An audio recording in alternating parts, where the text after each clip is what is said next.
그나마 20, 30대 인구가 지금 우리 40, 60대보다 적은 걸 다행으로 하십시오. 만약에 인구가 비슷했으면 우리는 설 자리가 없습니다. 근데 20, 30대 보수화가 두렵습니까? 그러면 10대는요? 실제로 우리 진보 정치 채널을 가장 많이 시청하는 층이 50대하고 60대거든요. 그리고 40대까지는 진보가 많습니다. 그런데 4, 5, 60대가 인구가 가장 많은 세대이다 보니까 항상 저희 중심으로 대한민국이 오는 거죠. 언제적 유재석, 강호동, 신동엽입니까? 근데 지금 20, 30대는 생각보다 좀 약간 소외될 수 있다. 그러니까 저희 세대는 뭔가 하다가 실패를 해도 다른 걸 할 수 있는 기회가 있었기 때문에 그래서 대학 시절에 그렇게 공부도 하지 않고 학생운동을 열심히 했음에도 불구하고 또 직장생활하고 다 살아가지 않습니까? 지금 젊은 세대들은 스펙 쌓기 너무 힘든 시대에서 뭐 저희가 초중학교 때 그렇게 놀고 살았던 세대에 비하면 그때부터 너무 공부하고 자라왔던 세대인데 뭔가 하던 게 실패하면 더 이상 앞으로 나아가기 어려운 좀 그런데 직면에 있음에도 불구하고 우리 같은 기성세대가 너무 그들을 MZ세대라고 이야기하면서 그들의 잘못된 안 좋은 점만 보려고 하는 게 아닌가 하는 생각이 조금 들면서 저는 보통 우리가 이렇게 이야기하잖아요. 어린이들, 청소년은 대한민국의 미래다. 맞습니다. 미래죠. 그러면 편하게 말씀드리겠습니다. 70대, 80대 어르신들은 곧 대한민국의 과거가 되십니다. 그럼 저희 40대, 50대, 60대는 대한민국의 현재이자 곧 과거가 됩니다. 그러면 20대, 30대는 그들은 대한민국의 현재이자 미래거든요. 그럼 20대, 30대 표 한 표가 저는 제 나이 또래 표 한 표보다 더 소중하다고 생각합니다. 근데 그 20, 30대 청년 남성들의 지지를 민주당이 잃었습니다. 왜 그런가를 우리가 여러 가지 각도에서 좀 생각을 해봐야 됩니다만 기본적으로 뭐 문재인 정권의 페미 정책 실패 남녀 갈라치기 하는 문제에 있어서 굉장히 여성들의 권익이 신장되면서 상대적인 박탈감을 우리 세대보다 더 지금 20, 30대 청년들이 느끼고 있다. 또 하나 부동산 정책의 여러 가지 실패로 인해서 태어나서 아들이 한 명 있는지 다 한 명이잖아요. 외아들로 태어났는데 아버지가 뭐 강남 서초구에 큰 아파트 가지고 있으면 태어나면서부터 부자입니다. 그러니까 소위 보수적 성향을 띨 수가 있죠. 그러니까 이런 것들 빼놓고 제가 생각할 때 20, 30 세대들의 보수화의 가장 큰 원인 첫 번째는 역사교육의 부재가 확실합니다. 이 역사교육이 어떻게 뒤틀려졌는지를 굳이 따지고 들어가자면 이것도 역시 뉴라이트와 관련이 있고 이명박 정권부터 시작합니다. 이명박 정권에서 무슨 짓거리를 하냐. 이명박 정권 때 소고기 촛불 집회가 있었습니다. 그때 여고생들이 길거리에 나와서 반정부적 시위를 하니까 왜 저렇게 학생들이 진보적인 성격을 갖는 거야? 하고 봤더니 당시는 문과생이 많았습니다. 50만 명 수험생 중에 한 30만 명 정도가 문과생이었는데 그중에 18만 명이 근현대사라는 교과를 선택합니다. 이게 김대중 정권 들어와서 원래 박정희 때부터 전통적인 국사라는 교과가 있었는데 국사는 정근대사 중심이었고 근현대사는 아주 약하게 다루고 있었는데 이게 김영삼 정권 때 준비가 돼서 김대중 정권인 2005년부터 2013년까지 9년간 수능교과였던 근현대사는 흥선대원군부터 나라 빼앗기기 직전까지 대한제국까지 7문제, 일제강점기 35년간이 8문제, 해방이 되고 나서 현대사가 5문제가 나와요. 소위 윤석열이 이야기했던 킬러 문항이 해방정국, 대한민국이 어떻게 수립되었는가 그 과정이 무조건 킬러 문항입니다.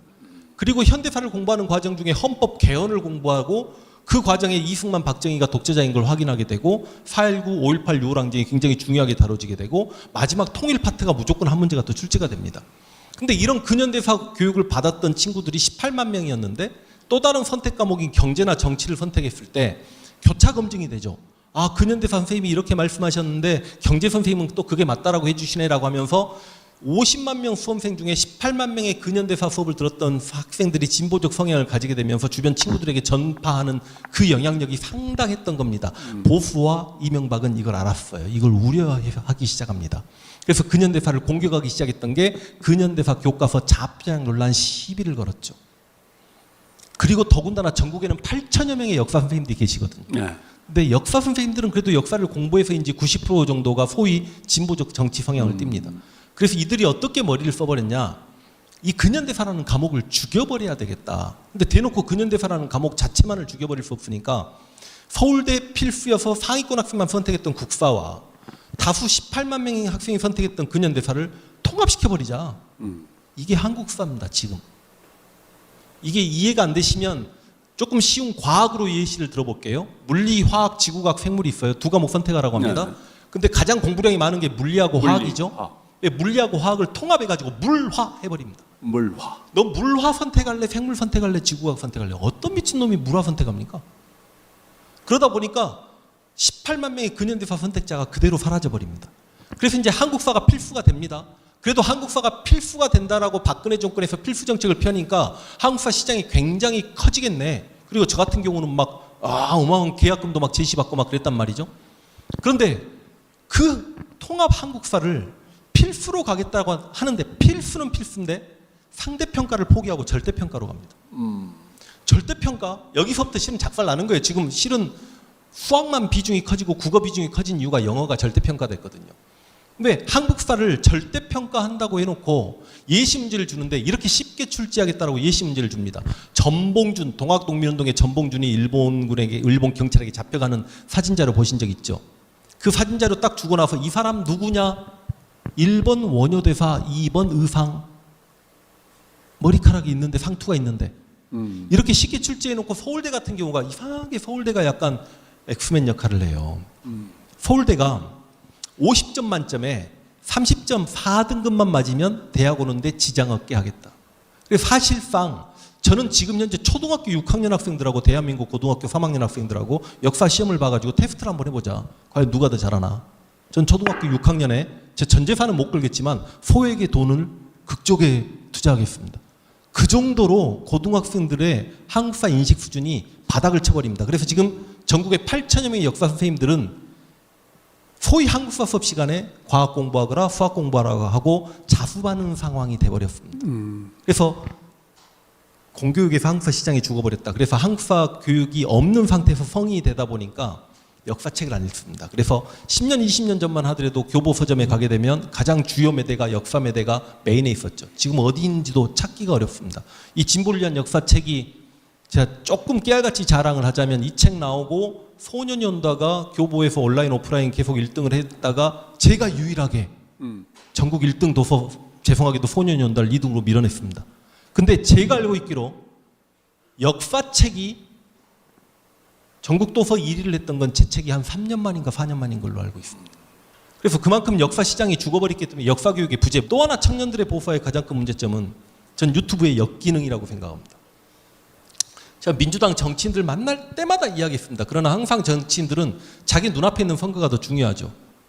유튜브의 역기능이라고 이야기하면 소위 지금 진보 정치 채널들 특히 비상계엄 이후에 저도 그들에게 대한 비판의식이 없었습니다. 그리고 좋아하고 저도 팬이죠. 근데 이번에 비상계엄이 선포되고 구독자 올라가고 조회수를 그렇게 빨아먹음에도 불구하고 윤석열 지지율이 올라가고 탄핵에 대한 반대 여론조사가 올라가는 거 보고 저는 그 진보 정치 채널에 대해서 요즘 회의감을 상당히 많이 느낍니다.